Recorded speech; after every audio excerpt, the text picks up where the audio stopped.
حضرت سیدنا محمد بن زکریا علیہ رحمتہ کبریا فرماتے ہیں، احیاء علوم میں یہ روایت ہے کہ ایک بار حضرت عبداللہ بن محمد بن عائشہ رحمۃ اللہ تعالیٰ علیہ کے پاس حاضر ہوا تو آپ رحمۃ اللہ تعالیٰ علیہ نماز مغرب کے بعد گھر کی طرف روانہ ہوئے۔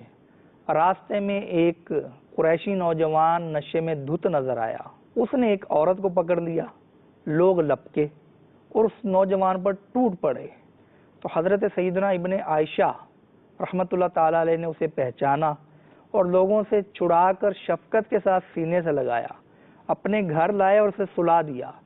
تو جب وہ جاگا تو اس کا نشہ اتر چکا تھا، تو اسے نشے کے دوران ہونے والے بے حیائی کے قصے اور پٹائی کا معلوم ہوا تو مارے شرم کے رو پڑا اور جانے لگا۔ تو حضرت سیدنا ابن عائشہ رحمۃ اللہ تعالیٰ علیہ نے اس کو روکا اور بڑی نرمی کے ساتھ نیکی کی دعوت دی اور احساس دلایا کہ بیٹا آپ تو قریشی ہیں، آپ کی خاندانی شرافت مرحبا، یہ تو غور فرمائیے کہ آپ کس عظیم ہستی کی اولاد ہیں۔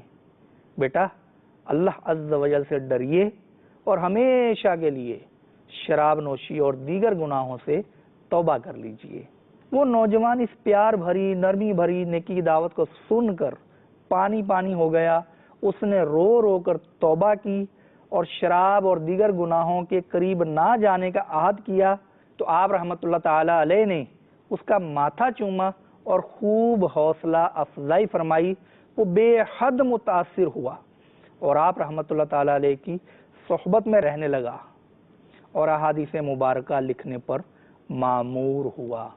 تو میٹھے میٹھے اسلامی نرمی اللہ تبارک و تعالی کی بہت ہی عمدہ نعمت ہے۔